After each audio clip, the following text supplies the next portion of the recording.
Alright guys, TacticalRab back again today. Hope you're all doing well and enjoying your day so far, and there's been some phenomenal content coming out lately. Scump has revealed one of the key reasons that he's not planning to retire anytime soon, and Shotzzy also talking about one of the complaints he had at this event that caused OpTic to potentially lose at Major 2. Very much intrigued to your thoughts in the comment section below. Hit the like button if you enjoy the video. Subscribe if you're new as always, I would greatly appreciate it. Really up to the channel, all that good stuff. Thank you very much indeed for doing that one. Asim, chat mod to Major Champion. If you guys don't know the story of Asim, I'm sure there's potentially a documentary brewing at some point or another when he gets a little bit further down his career, but awesome stuff no doubt this past weekend. Wanted to talk briefly about some Rostermania potential, because well, too real, there's some challenges drama been going on as per usual, to be honest. After this tourney, 4 teams qualified of course for, well, the Pro Classic, or maybe just the Pro, whatever they're deciding to call it. But yeah, plenty of changes going down on that front. Of course, Prestinni coming back into play has also changed things up to some degree. Chrome points out right here, Classic and Prestinni are going to be a team of 2. I guess that what, these guys teams last year on Seattle surged for a time, right? So they're a team of 2 now in challenges. Of course, Classic still the Seattle sub, Prestinni is the FaZe sub, Noisy has replaced Classic on Assault, Exceed and Welly. Then we've got Pentagram replacing Geese on God of Expander and Fame. So Pentagram, the substitute for Los Angeles Thieves, did wonder, to be honest, given what we've seen so far with like 1-person changes, making quite significant impacts to teams so far this year, where the LA Thieves would try something out with Pentagram. Then again, he might not be replacing the role that they really might need to replace. We'll talk about later today though what their issues are. Maybe there's more issues than just the assault rifle line not really performing so far this year. But yeah, he's replacing Geese on God of Expander and Fame. Then Mind replacing 2 Real on the Stallions. Think yeah, the Stallions kind of like Zoomers, Academy almost team, right? They almost made it through to the Prime. They were top 6. They fell just short. I think 2 Real, most people kind of consider him to maybe be the weakest link of that team. So Mind's coming in and said, will that improve them? Who knows? But yeah, the Prime, I'm pretty sure it's going to be online now. I don't know. I've heard some few things over the last few days that it said it was on LAN at the start, but I think it might be an online tourney, but I imagine the teams are still going to be out there in the States anyway. I don't know. Bit of a mess, to be honest. I know it's a bit of a nightmare for the teams, right, to be able to like, you know, fly out to the venues and stuff like this. And I'm not even sure they have a venue sorted, to be honest. So it might just be online, which would be pretty gutting. I don't know exactly how bad the format's going to be, but the rumor has it right now that effectively there's going to be 16 teams, right? So you've got the 12 pro teams, the 4 amateur teams. They're going to be put into 4 groups of 4 teams. That's great, so don't get me wrong. Like, they're going to play single round robin, I guess, within the group. And then they're going to go in what is currently being described on the COD Gamepedia site as a single elimination bracket. So I guess only 2 teams get out of each group, then 8 teams go through, and then they just do a single in bracket to determine the champion.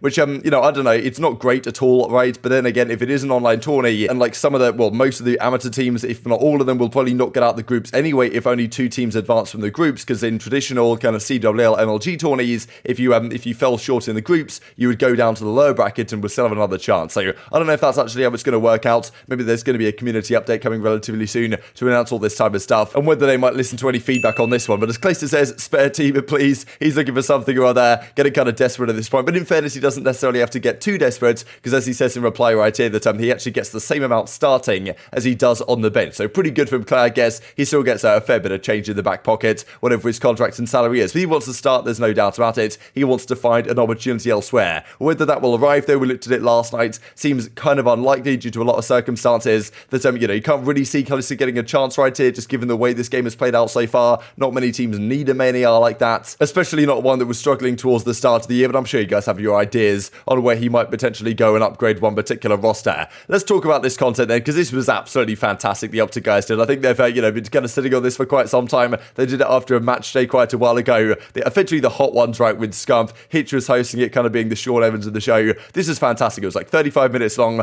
Towards the end, it was just hilarious, like watching these guys face it and like the struggles that they went through towards the end of this while the questions are still being asked. Early on, it was nice and easy. We got some good answers from Scump on some certain topics, just talking about this history behind the scenes, like, you know, really cool type of stuff. And honestly, what he was going on about, I thought actually, just before we mention what he talked about, this was actually epic, that Sean Evans came back in the reply and did shout out to production and whoever lit the set down to the graphics and sound bed. Everything's really well done. Like, it looked absolutely fantastic. It wasn't quite the, you know, the full-on Hot One style, but it was no doubt a phenomenal piece of content, and, yeah, Roger and the rest of the guys were super happy about this, and so I thought that was very cool. If you guys haven't seen the entire thing, feel free to, of course, check it out. And Scump says, this was filmed the day after a league match. The OpTic content team decided torture after a good weekend of matches. But, yeah, Scump had a few words to say, especially on kind of retirement and what he's thinking about. He's 26, turning 27, oldest SMG, of course, in the entire league. And, you know, apparently he's been talking to Methods and right, and these guys have been having a discussion on what they think about stepping away in retirement and content and all this type of stuff. I'm pretty sure Scump also said that if he is going to retire, he's going to retire after like a good year, not necessarily a spectacular year, like not going out with an absolute like massive high, like winning champs necessarily. If if the cards don't fall exactly like that. But he does want to go out on a decent year, not a year like last year where they don't win anything. So that maybe puts more credence to the idea that at the end of this season, will he consider it? Then again, if he's still enjoying himself and the team, he'll probably stay on, because he goes on to say, and I think he probably resonates to some degree with what Method has been talking to him about, that if he did retire, there's no more ups and downs. There's no more ups and downs of competition. I think we've seen lots of players that retired at the end of last year who went to go to content and then really missed the competitive drive. And Zoom has even said that if he could, he really wants to come back to competing also. So I think Scump kind of subscribes to the idea that if he did retire, he'd just be way too bored. Are you playing for your legacy now, or are you still just playing 100% for the love of the game? Nah, I just play because I love it. I love the team dynamic more than I love the game. Okay. So I just love like having a team, having boys that like we go to battle together. I love that. Like that's my favorite thing about competing, and it's not close. At least now in this stage of my career. Right. Because like I don't know, back then like obviously CODs were better, the golden age of COD. I just love like the team dynamic. I love getting better. I love getting on for practice every day. Like working towards a goal. You know? Yeah. Like I feel me and Zinni were actually talking about this. We were like, once we go to content, it's just gonna be steady. Like there's never gonna be a high, there's never gonna be a low, unless like you win the World Series of Warzone. But like there's never gonna be a high, there's never gonna be a low. It's like it's just a steady like baseline. Yeah. And he was like, you're gonna get so bored if you retire. And I was like, I don't know, man. Like I've been doing this for a while.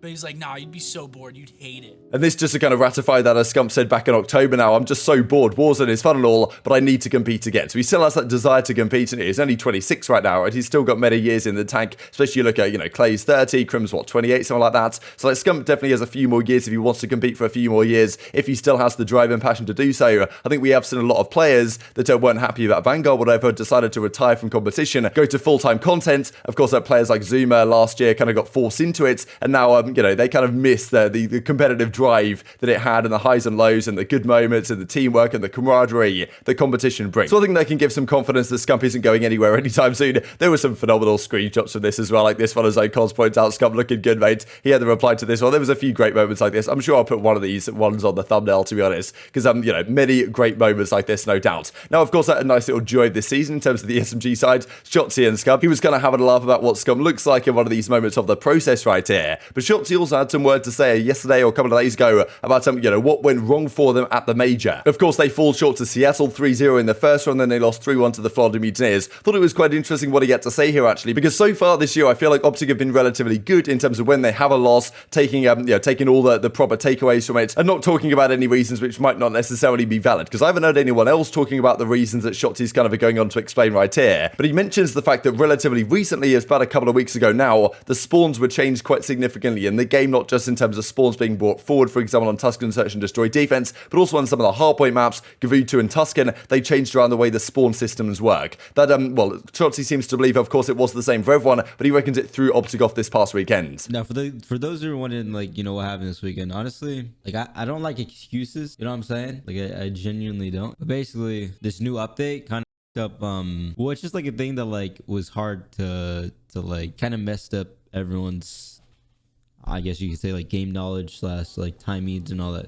I mean, every team had to deal with it, you know what I mean? But basically, there's weird, I mean, there's new spawns essentially, on specific maps, and it might not seem like a big deal because at the end of the day, I mean, it's just squad spawns, but I mean, it can honestly every time and like that, so it's really unfortunate. All good though. Tuscan and Gav spawned to really mess up. Yeah.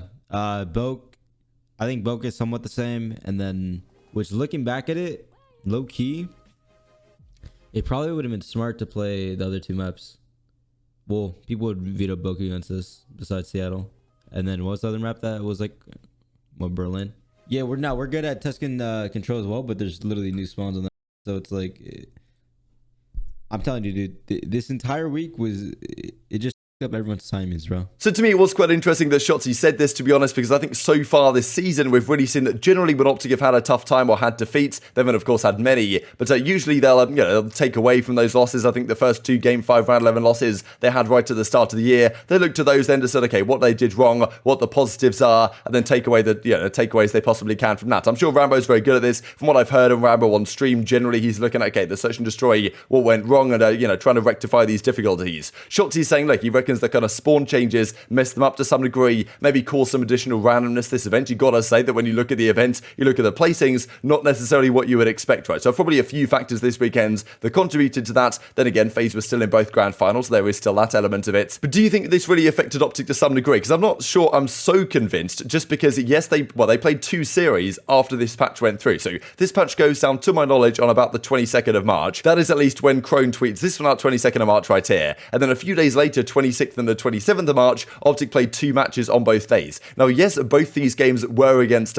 teams with a sub. At the time, Spart was kind of the sub for LAG, and then they kind of struggled going right at the start of, the first round they played at the major, they struggled, then they made the crazy low bracket run, as of course we all know. But at the time, this was a 3-0, OpTic beat them pretty comfortably. Then just one day later, they played FaZe, also on this new patch with the new updates and all this type of stuff, and they also 3-0'd FaZe. Yes, they also had a substitute, but still, OpTic did play a couple of matches on this. They had a few days to practice with it. The other teams, of course, were in a similar boat, so I'm not sure this explanation is the most valid one I've ever heard, but yeah, maybe you guys think it's viable and maybe add an additional bit of randomness to this event, because in fairness, as I say, the results were certainly not what most people were expecting this past weekend. But still, I think it's kind of a dangerous game to play, at least to a degree, because OpTic, I think so far this year have been very good in terms of looking. I think this is kind of an issue they had last year sometimes, or just in general, sometimes they'll be like, okay, yeah, we just didn't win our gunfights, we just didn't clutch up in key moments, rather than looking at like the actual reasons, what were the precise plays, the specific moments, the specific issues we had, for example, in Search and Destroy, that caused us to lose. I think Rambo is great at doing this. I think the Dallas Empire guys from last year generally were great at doing this. So yeah, I think this is maybe a slightly dangerous game to play. Some people are going to call it excuses, of course, but still, I'm sure OpTic can bounce back as time progresses as well. This also, as we just finished off the video, Los Angeles Guerrillas put together a lovely little graphic, to be honest, of the greatest losers bracket run of all time. Just